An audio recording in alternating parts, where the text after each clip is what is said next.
Hey Glendale Church family, how many of you guys have the habit of starting something new before you finish something? Now I do this quite a bit.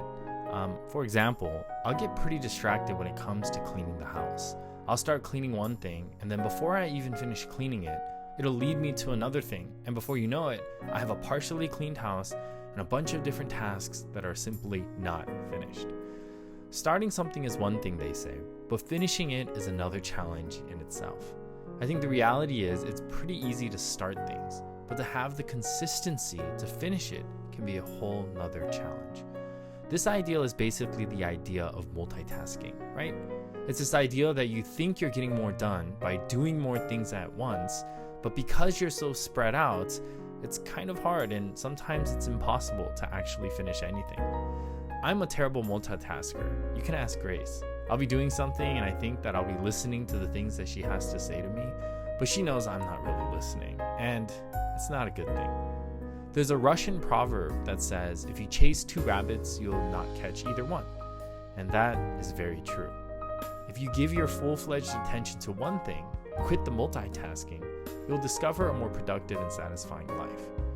Now in Luke 9, we find this very well-known statement of Jesus in regards to following him. And he said to all, if anyone would come after me, let him deny himself and take up his cross daily and follow me. For whoever would save his life will lose it, but whoever loses his life for my sake will save it.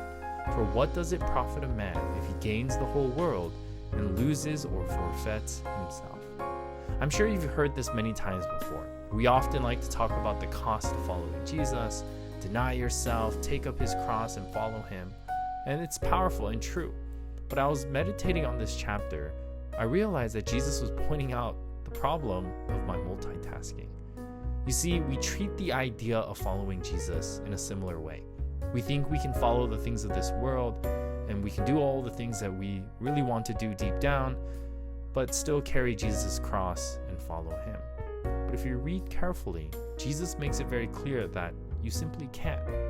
If you save yourself, you're ultimately going to lose yourself. If you lose yourself and focus in on Jesus, however, that's when you'll find life. I think Jesus understood how distracted we can become when we try to follow the many things of this world.